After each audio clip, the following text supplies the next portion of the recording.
And so gunas, these are substantial things. These are elemental things, not exactly qualities. Quality goes with it naturally. There's no such thing as a cup of whiteness.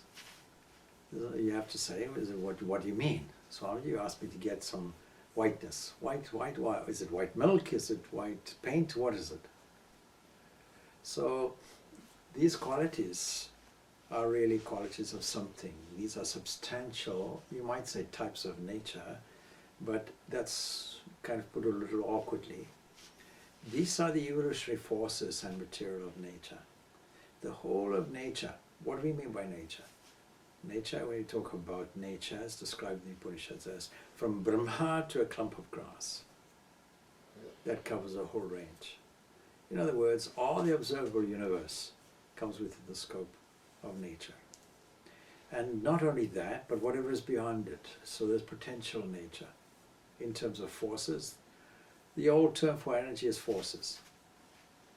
But if we use a more modern term and say energies, we say there are evolutionary energies that play themselves out, and we can easily see how it is in the cosmos.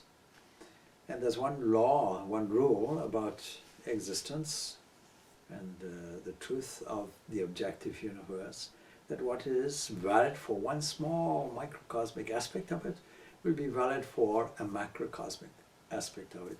It will be valid everywhere in every case. This has been to some extent ignored by modern science, because in an era of speciality and specialness, then we find that we are looking at tiny, tiny particles of the whole universe, not understanding that the substratum must be the same. So Swami Vivekananda makes a very telling point, that the closer you get to truth in your investigation will be the highest generalized position, and will be the most subtle and causal at the same time, until you find there's an ultimate cause beyond which you cannot go. A final datum which inherently would be subjective, not objective. So in the cosmos we find various things. We find that the whole of the universe physically is comprised of forces that want to draw things in. This we call gravitational energy. Gravitational energy, the weakest of all the energies, and yet the most irresistible, because everything comes under its influence, including your sitting here. But we can easily defy it. You stand up, you've just defied gravity. So gravitational is irresistible force, and yet it is easily overcome. So how do we easily overcome it?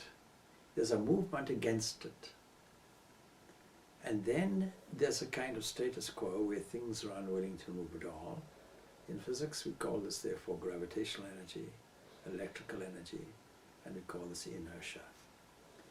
If the mind is part of nature, just a subtle aspect of it, if there is no difference between mind and matter other than one of subtlety, that one is grosser, you can handle it easily, you can lick it, you can taste it, you can see it, you can touch it, you can hear it. These are available to material senses that act as interpreters of what we view. And if the mind is a subtle coordinating office that coordinates all these impressions and deals with them, it must be more subtle than the objects themselves.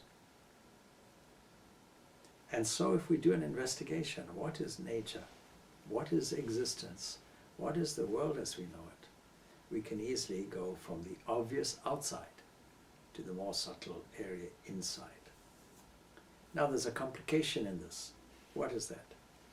That in order to recognize the reality and objectivity of the universe, some consciousness is required.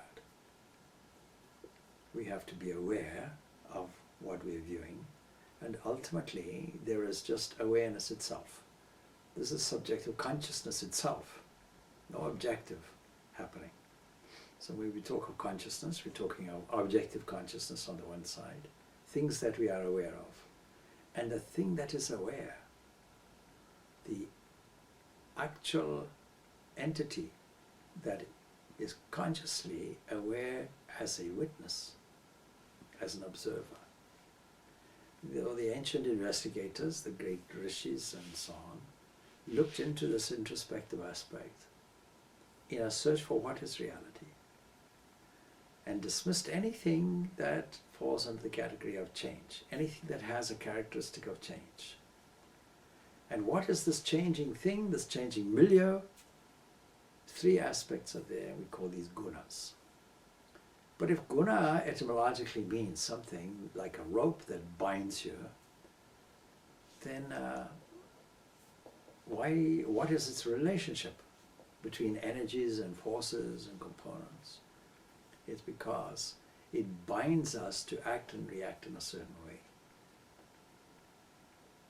Just like a cow or a calf that is tethered to a post. And this is Ramakrishna's example. And feels it has a freedom to wander about the whole field, not realizing that its rope is there, attached to it. And then that rope is attached to some pole. In my recent travels, I went to Uttakamund, what the British labeled Uti, and now everybody calls it Uti and advertised as Uti. A kind of mountain resort in the Nilgiri Hills. And we have an ashram there, about 6,000 feet above sea level. The highest point of the Nilgiri Hills is about 8,000 feet above sea level. And the air is wonderful, is in pristine air. And on the way you go through various nature reserves, and you'll find elephants there. And of course, elephants being in a vast space, being fairly shy of traffic, some of these elephants, they have to tie for the tourists. So they tie the elephant's foot to a tree or something like that. And then you can take photographs and so on. So the elephant has enough chain, enough rope to wander a certain distance. It may well be deluded into thinking, I am free, but it's not free. And here's the interesting thing.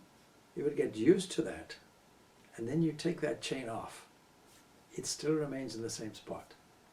It's deluded in thinking that it is bound. This is how you train elephants in the domestic context. So thinking that it is bound, even though the fetters have gone, even though we study philosophy and understand that we are eternally free, we come to this conclusion through various methods: scriptural study, what the teacher says, our own analysis, and we come to this astonishing conclusion: the world is not what we think it is, and our behavior should change if we know that our real nature is full and free. Full, free and perfect. If we know that our nature is like that, then why do we behave as if it's not? Because intellectual understanding doesn't catch it. So, and the way we catch up with the principle is through cultivating our feeling. That is a real contact. See how an example is given about milk? Some people have heard about milk, and some people have seen milk, but others have tasted milk. It's only the people that taste the milk that really understand this is milk. You know, somebody who's merely seen it, how do you describe the taste? They also have to taste it. And so this is a kind of progression in our understanding and knowledge, which is equivalent to removing the delusion that this play of gunas displays for us. It displays the characteristics of hiding the truth from us, projecting something else, and then also the capacity to reveal. And collectively, this is what we call nature. There are alternative terms also. You can call it Maya. Maya is the brute fact of this delusion. So there are some people who feel that we should overcome this nature, that we should conquer nature, that we should do away with this Maya, this deluding aspect of nature. They are wrong. No doubt we have to transcend it, but we won't transcend it by cancelling it. No matter how much you try to cancel it, it will always be there. Now you see, Ramakrishna's teacher, Totapuri, was teaching non-dualism Advaita. You take a monastic tradition from it. And then he was convinced that there was only this one entity without a second, and he developed gastric trouble. So he decided in a non-dualistic way, body is just a body made from these three gunas, just a material thing. I can do away with it whenever I like. Let me do away with it now. It's bothersome to me. How will you do it? Well, since the Ganga river is there, Dakshinasar, where he was teaching Sri Ramakrishna this technique of non-dualistic meditation. And so he starts crossing. He finds he cannot drown the body. And then he has this vision. This is all Maya. Maya is exactly as real as this eternal absolute. The only difference is one is absolute and the other one is relative. We can't deny the relative truth of what we find here. Using that, how do we remove a thorn from our foot? We take another thorn and remove that thorn, and both we dispatch away. We use the revealing aspect of these three gunas. And, the revealing aspect of Maya, I should say. This we use in order to transcend it. As soon as we see the reality of it, the phenomenon disappears. Do we have any examples of it? Yes. You're sitting solidly on a chair, listening to these words. These words are being spoken. The air is carrying the vibrations of sound at a certain frequency. The ear is attuned to catch it. And you're maybe processing it internally. So many actions are there. It requires some neurological actions. It requires some interpretive actions. It requires some memory. There are a number of interactive actions that need to take place. It all because sound waves travel and we can tune into a particular frequency and catch it. And this sound wave travels through some kind of media that is present everywhere.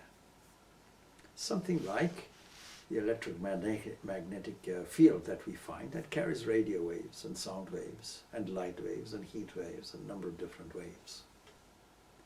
Catching this, we can now say that all these gunas are three varieties of waves, having the effect of hiding what is there, the absolute nature of things, and projecting something on what? On a screen. What is that screen? We call the screen Brahman, one substratum of an existence, and all these things projected on that. So it's similar then to watching a movie on a screen.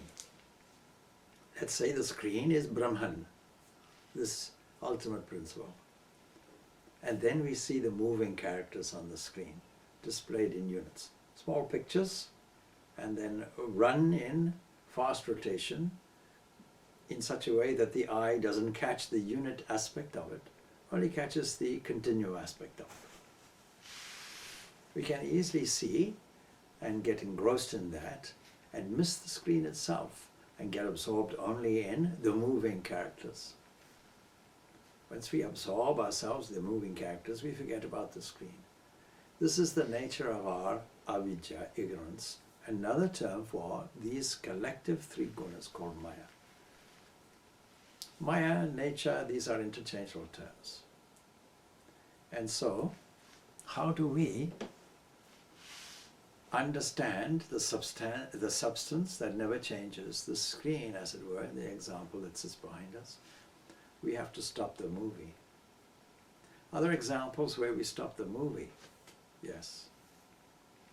Well, this movie is called a waking state.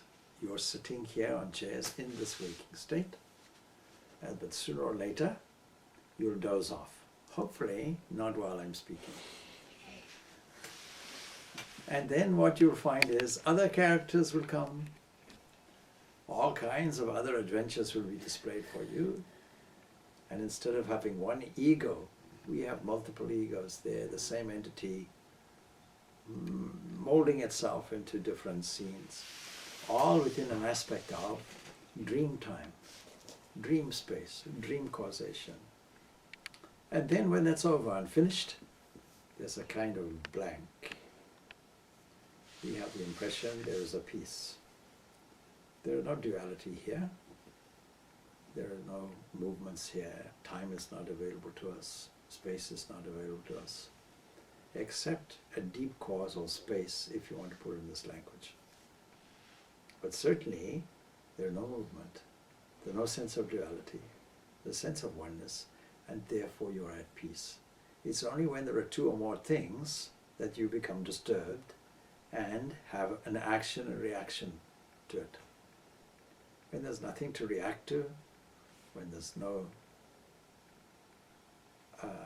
display of colors or shapes or forms or interpretations or reactions, love and fear and hate, and all these actions are gone and reactions are gone, we are at peace.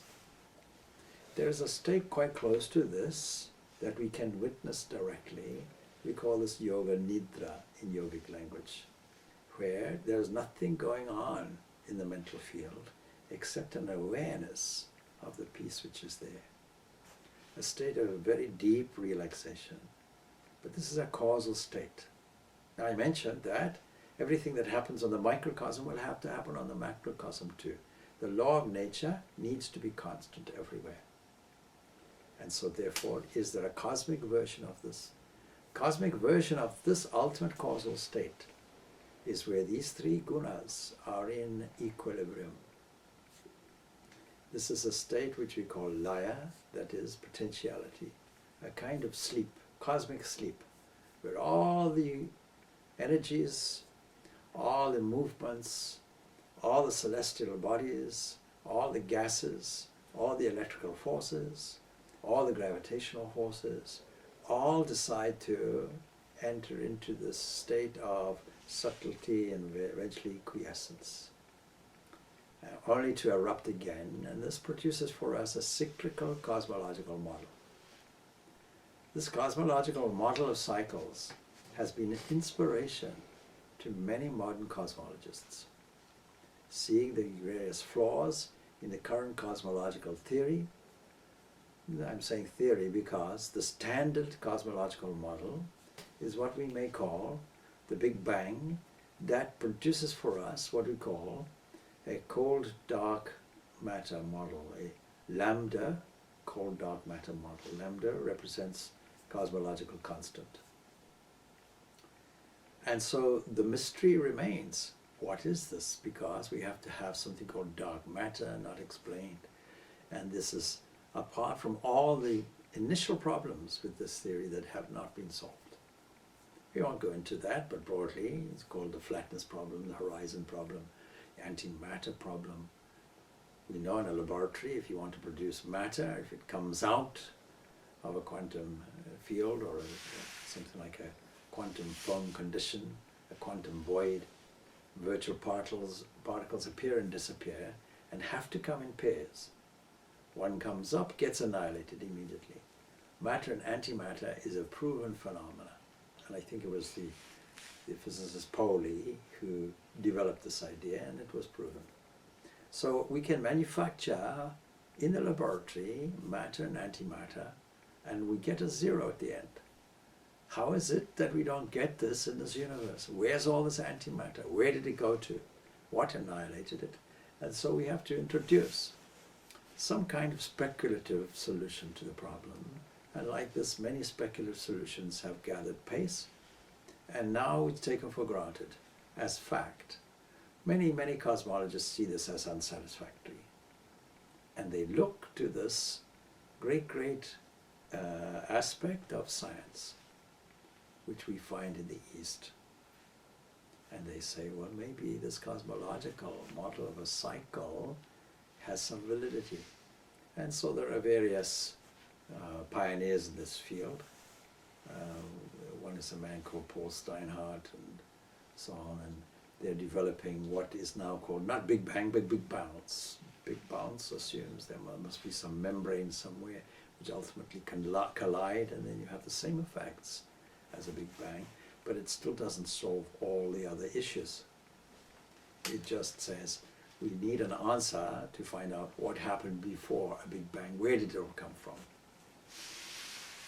Now, can they find any proof or evidence of it? Yes. And it all comes about if we find certain types of gravitational waves. And we haven't. So we leave it hanging. But it makes sense. If the law of nature is constant, if the ocean comes in as a tide and goes out with the tide, if the breath comes in and the breath goes out, if we find a seed begets a tree and a tree begets a seed, and we see everywhere we look this pattern of cycles, of birth, life and death everywhere, then the whole universe is seen to go through this as well, like a breathing in and breathing out, like a dreamless sleep, like a causal condition that we find. And so we have this prakriti in potentiality. If we discover it in meditation, it will surely be the most creative aspect of our consciousness. This state of potentiality where we can deliberately manufacture whatever we want in a creative way. And we can tap into this through a fourth state, which we can call meditation. Of course, there already in the theory is a fourth state, turiya. So we might even say fifth state. Turiya is not exactly a state though. It's a position of witness, knower, thinker. It's the transcendent state of all states. But we call it the fourth, turiya. Turiya means fourth. So if we take that into account, we can put a fifth state in, which is meditation, a deliberately cultivated state where we can take this causal aspect and manufacture what we want, a kind of dream state. See, meditation acting as a kind of planned dream and giving us a point of internal poise and internal elevation where everything is transcended and we come to this fourth state of turiya, in experience. So it's seen therefore that these gunas are sitting there in a state of interplay, causal interplay, if you will, potentiality, nothing happening. Supposing you find that nothing is moving, you can't identify it in any existent way. It's only when there is some kind of urge, some kind of eruption, some kind of breaking of the pattern of equilibrium that you see, it exists. In this way, from time to time, from age to age, and we can calculate, according to the ancients, they have a calculation going according to various kalpas, cycles, yugas, ages, manvantaras, that is subsections of ages and so on, carefully and precisely calculated. And then we see when this comes in, and it is poetically described as one day of Brahma, see, one night of Brahma, one life of Brahma, and so on. We, according to the calculation, are living in that particular aspect which is Kali Yuga. Kali Yuga is the fourth segment of the cycle, and calculation says it began in 3102 BC, and we are still caught up in it. Now, we may take a more optimistic approach and say, this whole pattern can be interfered with. There can be an interpolation. There can be some divine interference. Why not? And so where cosmic mind is there, namely a personal God is concerned, we find in the Bhagavad Gita this remarkable statement that from age to age we find that there's a necessity for this cosmic balancing power to intervene and come here and adjust things where things have gone a little bit difficult for the time being, and introduce a new age which ultimately will result in a Satya Yuga, a yuga of an age of purity and pristine purity and goodness, a kind of golden age. Some may think that the beginnings has happened.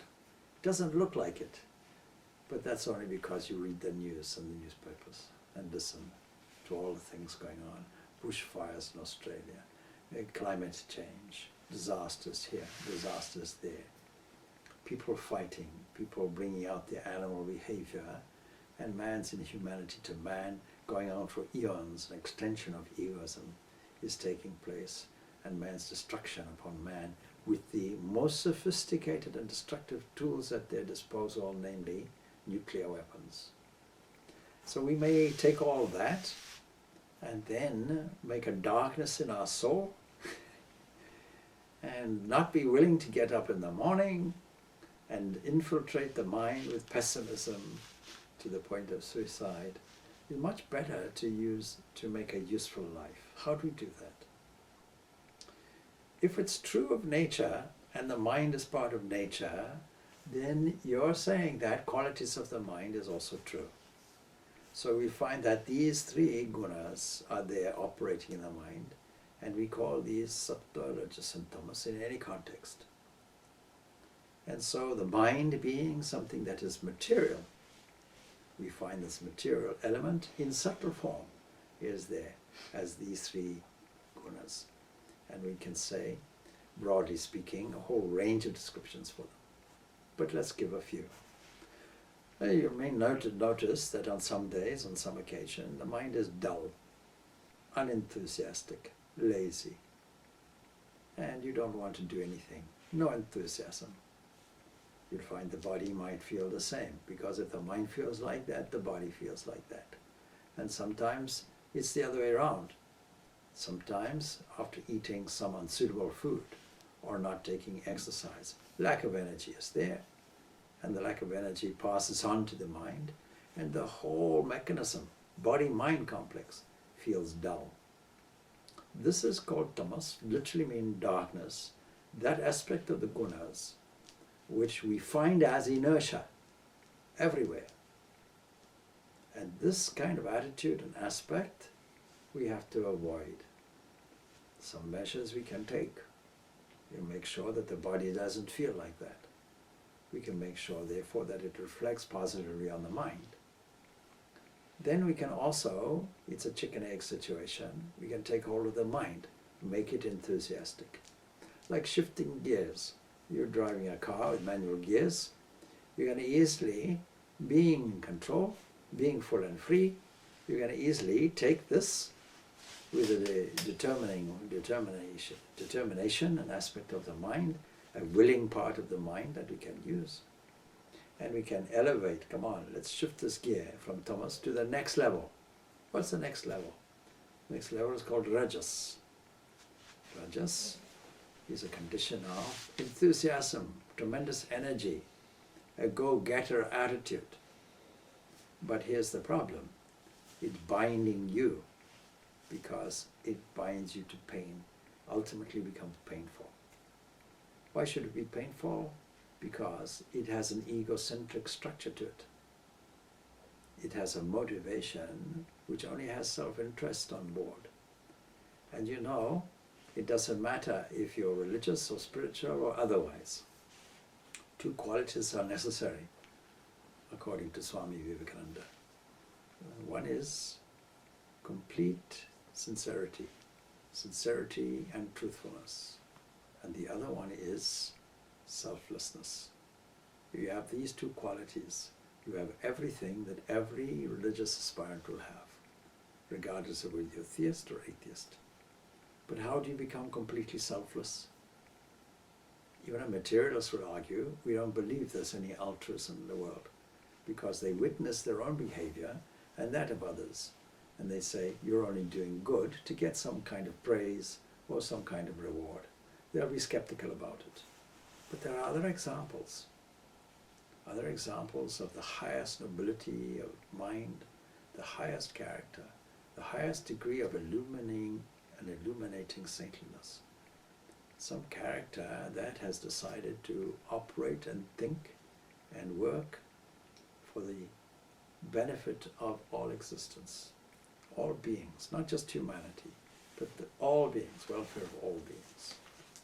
And this kind of person we find in the Bhagavad Gita described as somebody of steady wisdom, not erratic. Most of our wisdom is not steady because our practice is not steady. A steady life, encouraging an equilibrium of mind where we bring in antidotes to forgetfulness. We're all suffering from forgetfulness of our own divine nature, forgetting that the only thing that exists is spirit. There's nothing else except spirit. And if we think otherwise, we are deluded. this network of time and space and causality, along with these various functions provided by the gunas, this traps us into a state of delusion. And so how to get out of it? We use that very thing. So shifting the gear, we can do it from tamas to rajas. Let us be active. It's much better to be self-centered and active than to be lazy and dull and sit with clouds and clouds of ignorance. Tamas literally means darkness. Somebody in darkness, somebody blinded, and blind on top of blindness. Then how to get out of this rajasic state, this state of high activity, egocentric activity and interest, yet activity? We encourage somebody, first of all, to go into that state. And then life will teach us a lesson. This egoistic activity is painful to us. It produces pain because there is always a want that is attempted to being fulfilled. What is the motive for activity? How is our activity driven? It's because we want something in the future and we haven't got it. And whenever we say, I want something, it means in brackets, tantamount, I haven't got it. I want it, I haven't got it. May I be wealthy? Means I'm not wealthy. May I be happy? Means I'm unhappy. May I be peaceful? Means I have a disturbed mind. So all of these desires are played out through this particular guna of rajas. This is the projecting aspect of it. And it deludes us. The movie is real to us. And we want now to get something for us from it. So take this gear and go from tamas to rajas to one step higher, sattva. What is sattva? Sattva is characterized by purity, goodness. There is no selfish aspect to it at all. No egocentric position. The I is gone.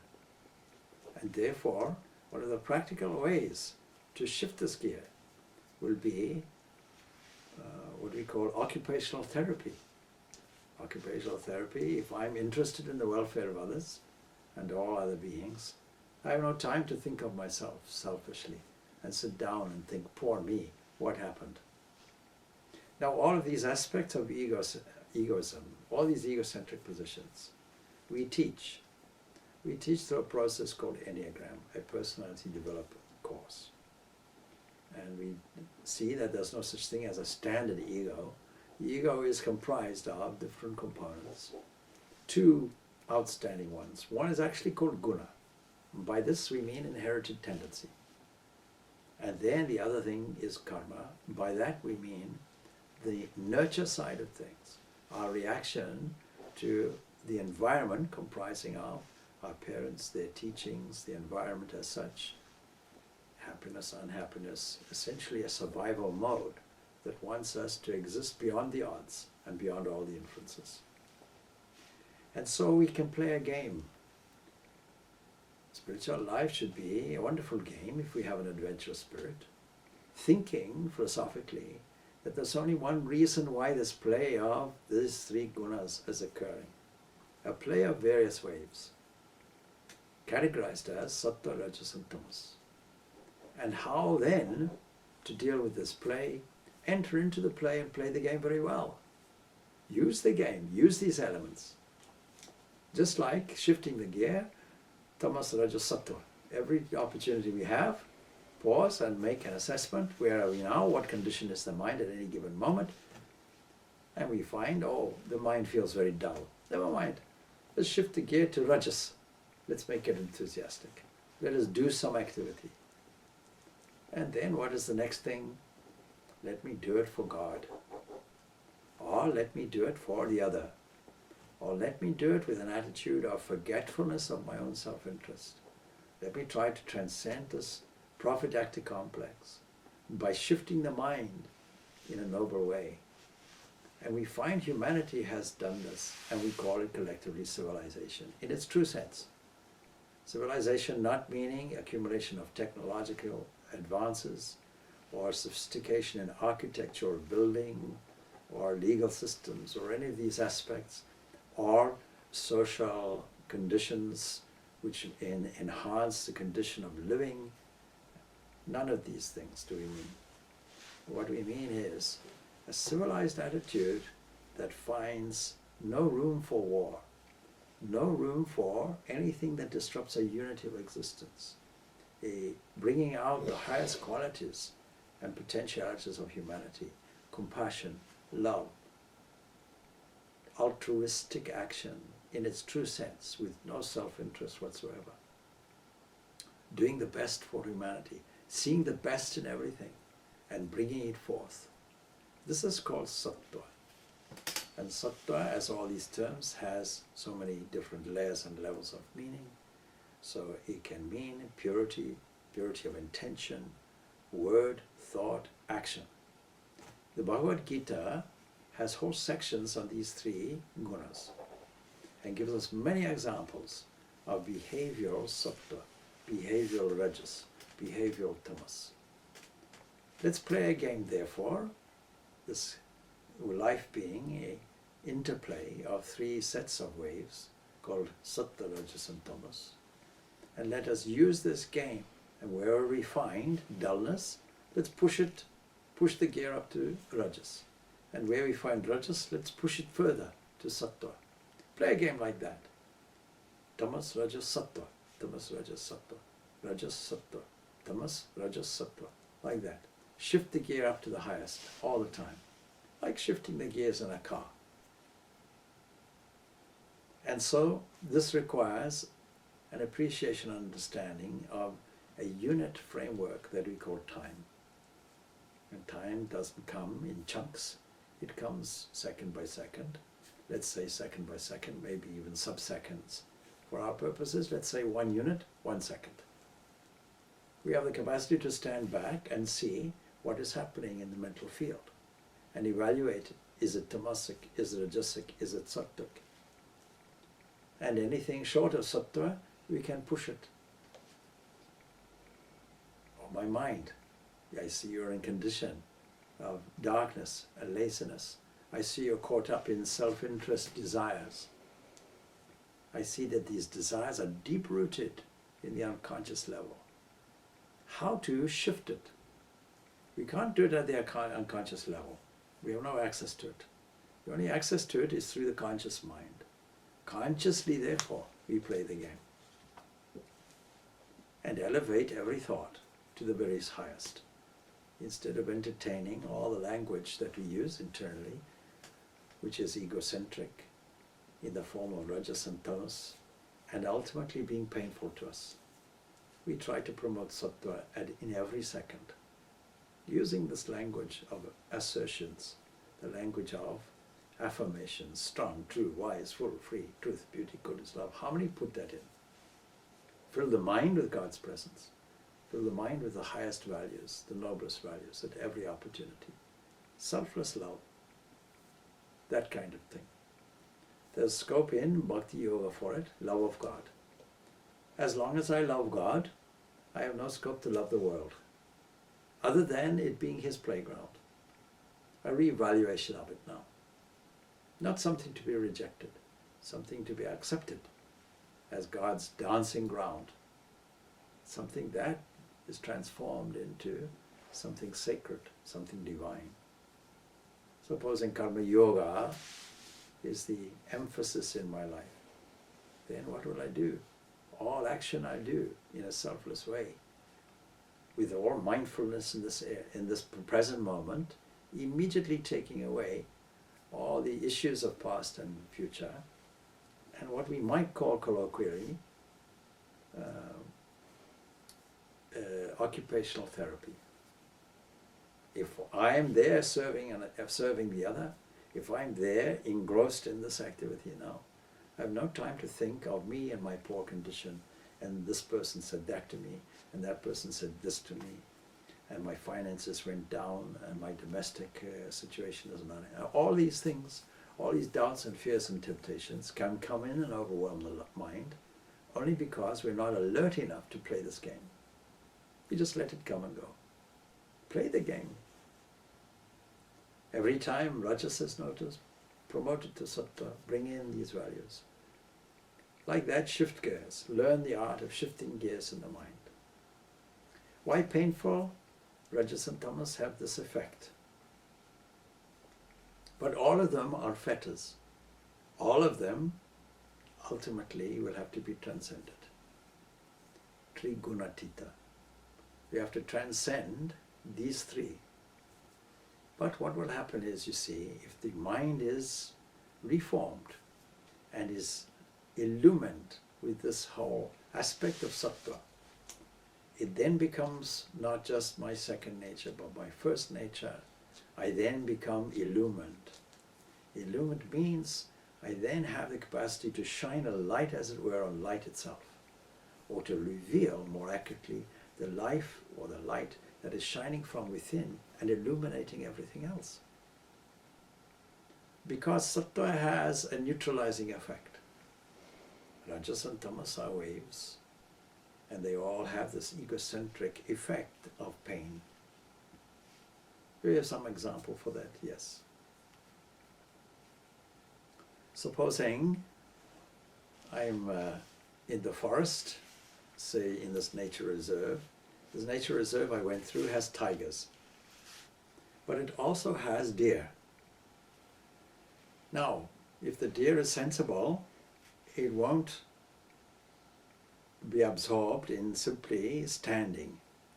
If it knows a tiger is around, then it won't be in its favor to allow the tiger to eat it, pounce on it and eat it. We can't allow Tamas to be there, otherwise Rajas will take us and the result is pain.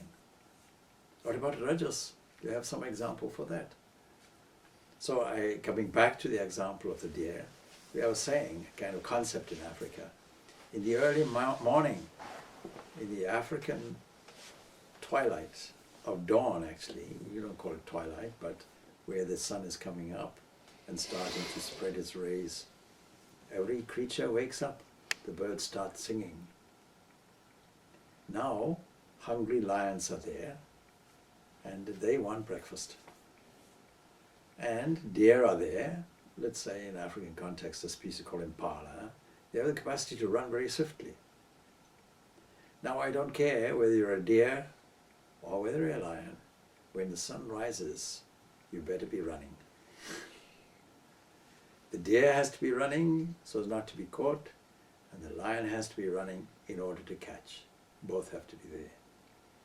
Supposing there is a great match, it can be, let's bring it in a context that may be more familiar to listeners. So let us put a cricket match. Let's say it's a test, a one-day match. Big crowds are there. And supposing big cricket enthusiasts are there in the stadium, and they're all 6 foot tall, and I come in at 5 foot something, and I can't see the front. Who's batting, who's scoring, I can't see, I have no idea. So I decide, well, I develop a strategy. The strategy would be so that I get the benefit of seeing the match. I decide I'll use weapons called elbows, and I'll be swift enough to go through people's legs. And I'll jerk here and jerk there and spike my elbows here and there. And when people turn around, I'm gone swiftly, and eventually I get to the front. Ah, nice view. Sooner or later, there's a big controversy and a lot of murmurings in the crowd, because everybody who was pushed and spiked with my elbows is inquiring, who's done this, and everybody's pointing to me, and eventually 1,000 blows come on me. The advantage of being able to see the cricket man is all gone. In this way, Rajas is not in our favor. Any egocentric action will not be in our favor, and will produce, eventually, over time, pain to me. I want to get out of this painful situation. What will I do? Let me have a blessing attitude. And in this blessing attitude, let me transcend these two difficulties of Rajas and Tamas. The sattva is also a wave, and bringing these waves of higher values, noble values, of fullness and freedom and perfection, and goodness for all, this has the neutralizing effect. It has an illuminating effect. What do I mean by that? all this complication where I cannot see, where things are unclarified, where doubts are there, where temptations are there, are all produced by these gunas. By cultivating this sattvic element and cultivating it systematically to such an extent that the unconscious mind is settled and reformed, it now becomes illumined itself, and the truth of my own divine being, the spirit that I am, is revealed. There it is. So that all religion is really an attempt to promote sattva, purity of mind. All it is a polishing process, cleaning the mind with these sattvic elements. Having polished the mind and cleaned the mind becomes a reflective entity, a kind of crystalline entity where I see the truth and reality from within. Previously it was all muddied. If I want to see my image, physical image in the mirror has to be clean.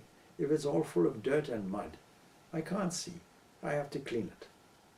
Even in the old days, you look into a river, you can't see your reflection because it's all turbulent mud and so on and so forth. When that's all settled, I see the image very clearly. Using the example of a lake in Patanjali Yoga Sutras, elucidating this factor, it tells us that the mind is like a lake with waves being turbulent, creating turbulency. I cannot have the clarity to see the bottom. All the thing is muddied with all these different waves. Make the mind less turbulent. Make it calm. Make sure that the waves are all neutralized. Make sure that the water is crystal clear and clean. Make sure that my sattvic thoughts, noble thoughts, act like a kind of flocculant and gather all these other things, elements like rajas and tamas, until they settle to the bottom. And I will, there I am. There is the real self, the divine self. There's a wonderful story that first brought me to Vedanta, was told to me by my teacher. On our first meeting, he told me the story, Ramakrishna's story about the lion and the sheep. Some stories say sheep, some say goat. The lion cub that thought it was a sheep.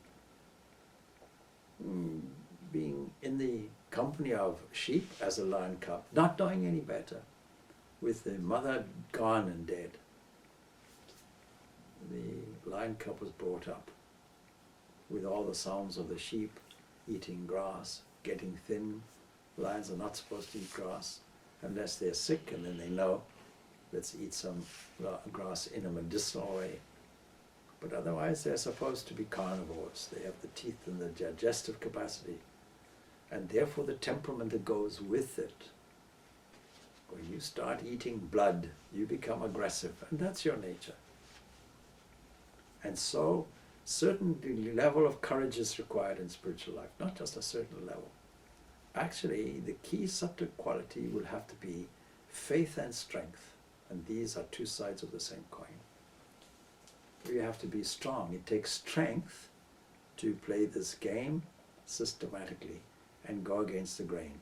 Going against the grain and the tendency of the mind is what is called tapas. Tapasya, the practice of tapas, it invokes the idea of friction. Any change requires a friction, and there's always a resistance to it. When you strike a match, the flame only comes because of the friction. In this same way, the inner light only gets revealed when you embark on a process of friction, tapasya. And that requires determination. It requires strength of the mind. It requires patience. It requires persistence and purity. These three things. These are Vivekananda's formulas involving the letter P: patience, purity, persistence. All of these things are required. So this also results in faith in yourself. Swami Vivekananda said there's a new definition of atheism, not disbelief in God, but a lack of faith in yourself. Why? because everybody thinks they are existent. And when you inquire what is the nature of their existence, you come across this pure spirit, this divine spirit that you are. Swami Purnananda shocked the world, shocked his critics. Critics meaning Christian critics, who were trying to get him involved in promoting their brand of Christianity, and eventually when he refused, they opposed him. So he was famous for saying, Christ, Buddha and so on, but let's emphasize Christ. Christ was a giant wave of an ocean that I am. And that shocked them. But we are all this ocean fundamentally.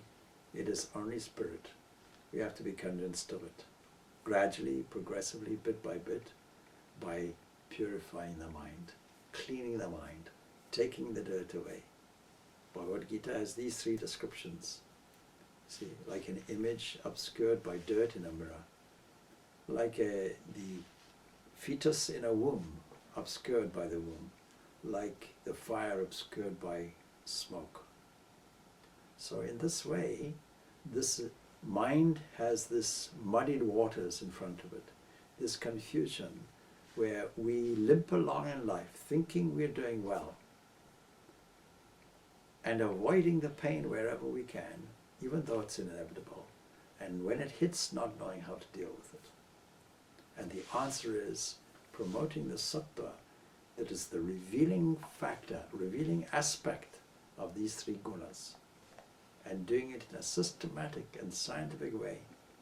We then reveal the truth of the pure nature that we are. And that really is the whole method and importance and significance of these three gunas. So you bring in these two types of waves, coming and disturbing things. You bring a third way that has the effect of neutralizing. An interference wave. Scientific language says interference wave, producing an interference pattern. So you saturate the mind with sattva. And what is salvation? Minimally, salvation is 51% sattva, 49% other things. Of course, we want more than that, but that's the minimum requirement. Where? In the unconscious mind. Most of the mind is the unconscious mind, but we have the conscious tool to deal with it and play the game at the conscious level. So it's no suppression, no repression, taking what comes and converting that energy that we call rajas and tamas into sattva. Here comes the gear, tamas. Put it into rajas, put it up into sattva. Then it descends again. It's all right. Do it again. Do it again. Until most of the time you're in the top gear. A repeated process. There's only two methods. Constant practice, abhyasa yoga. Constant practice and detachment, viraga. Detachment and constant practice, these are the only two ways, regardless of religion, regardless of affiliation, dogma, doctrine, church organization, no organization, whatever it is, as humans. These are the only methods. Suffering from forgetfulness, we have to be mindful and have this repetition. This is why you see, in organizational religion, taking it in a serious way in spiritual life, how to reform this mind is done through systematic hours of the day where you are reminded. In the Muslim world, 5 times a day you have to pray. This is one of the pillars. Now, of course, originally, Muhammad was instructed 50 times a day. And then out of compassion, well, 50 times is a bit much. 5 times at least you can do. But it's not the 5 times, it's the quality of that. You can simply tick the box. Oh, here's one, here's one, here's one. Or you can do it in a deep way. So inspired by the Psalms, and a certain passage in the Psalms,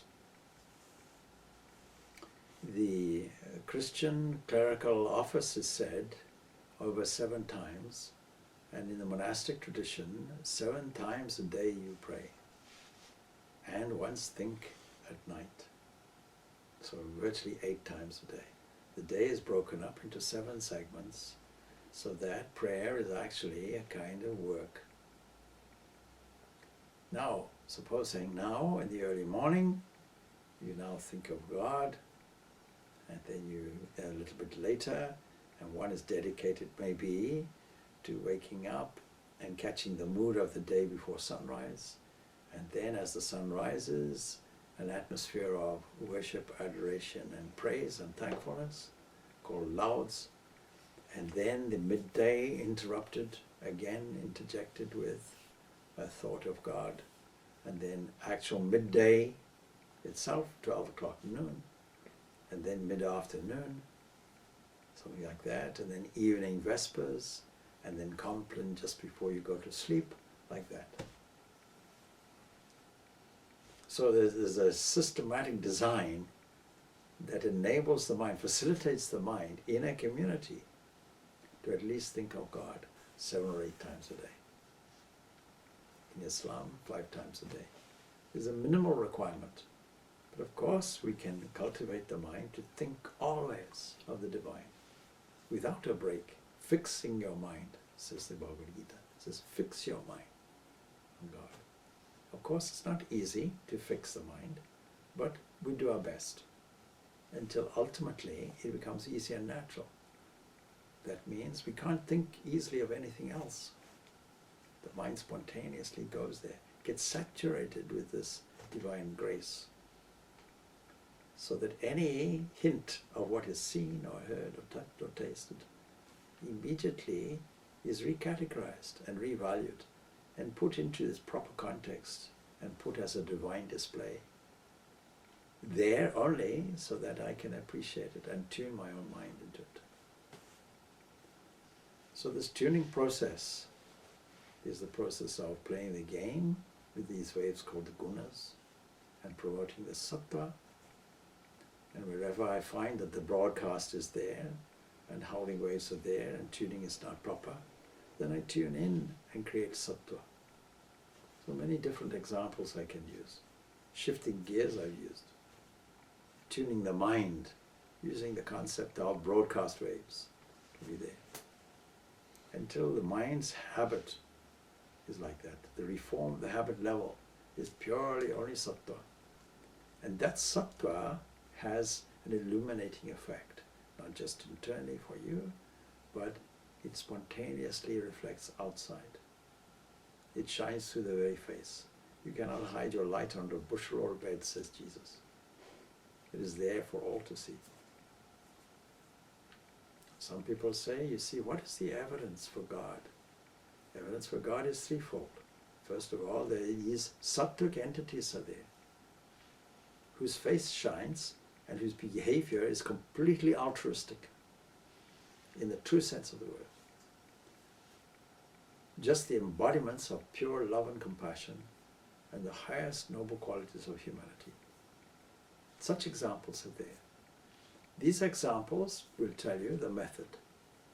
You follow the method, and so you can verify it for yourself. Second point of evidence. Third point of evidence is from the world that we see itself.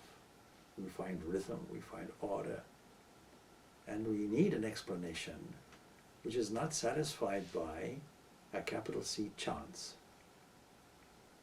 There must be something more, something deeper, something more profound. And if it is undivided and unchanging and infinite, we should be able to see it, given Maya, that is, the introduction of a framework of time and space and causation and function. And when we see that, we should be able to see hallmarks of it. We should be able to see evidence in the form of signatures. And we find all this in the form of gunas. We find inertia because the entity behind it is unchanging. We find rajas because the entity behind it is a projecting entity. That is, it's infinite. And we find that there is a sattvic element there in nature, that there is an aspect of nature that wants to unite everything, that inherently wants peace, that inherently wants happiness, that inherently wants to unite with the people. Even our social behavior is because we want to unite with the other. Even human relations is because we want to unite with something. Preferably a carbon copy of myself, of course. That's the difficulty. But anyway, the principle is there. So this undivided is there, showing itself through. These three evidences are there for the existence of God. But when we say God, we're not thinking of an extra cosmic creator God. That's not what we're talking about. We're talking of the divine. We're talking of the existence of pure spirit. And the only thing which is here is pure spirit, according to the Vedanta. A very simple principle. There is only one existence. The existence, the divine within you, is one with it. And all of this other thing is mithya. That is just apparitional existence. Obscured because it consists of this play of waves called gunas. Once these gunas are settled, the truth becomes self-evident.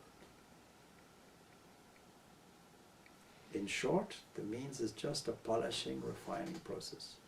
Take the mind, which is a fragmenta, which is creating all this seeming apparitional differences, and polish it up, clean it up, make sure that it is pure, make sure it is selfless, make sure that it is an illuminating factor. And then your theological argument that records projections. See, don't blame me. Satan made me do it. There was a devil on my shoulder. He pulled my ear and said, you have to do this. No. So the opposite is what theology calls a conscience. And it's often depicted in cartoon form. So an angel of virtue and goodness on the one side, an angel of evil and darkness on the other side. One whispers in this ear and one whispers in the air. And when I do something wrong, say, or when the mind gets sucked in, as it were, using your language, sucked in, is because the devil made me do it. Don't blame me. I have nothing to do with it. So we can say, work sucked me in. How is that? Is a work a person, a dictator, some kind of, world leader that said, here are the rules, and this is my command, you have to be sucked in. You have no option, no choice. Choice is yours. And that is why the key virtue that we require is strength. Say, you will not get sucked in. I have a choice about this. I want to insert something different. Make a nice game of it. See my example, giving you 20 seconds all the time. Have a fun. Make God your scorekeeper. Lord, how is the score standing? For 4 seconds, I thought I was sucked in and got involved in the work, and then I got stressed. I see. Never mind. You're saying 4 negatives are there? Unfortunately, 4 negatives are there, and unfortunately, it's all there in the unconscious mind. So, we have 4 seconds in the red, 4 points in the red. My bank balance is -4. 20 seconds being available, supplied by God's grace in the form of time. I come as time, says the Lord. Then the following 16 seconds, we put in all these subject values: strong, true, wise, full, free, truth, beauty, goodness, love. How many put that in? Then take a pause. Lord, you're keeping score. I rely on you as a reliable scorekeeper. How is the score? Well, you had -4. Now you have +16. Over 20 seconds, overall score, +12 in your favor. You can bank it. Like that, put it into your fixed deposit account. Now you're in the black. Continue a game like that. So the world doesn't suck you in. If people are not nasty to you or tempting to you, the world is not a bad place that you have to fight and combat. You're an independent entity that is capable of exercising your choice and your will and playing this game and elevating your gears from Tamas to Rajas to Sattva. Do it. Play a game like that. Your question says, I'm not playing the game. My answer is, play the game. With great joy, play it. So it's a game. There being only one player there, only one game is there. Play the game with love and joy. See what happens.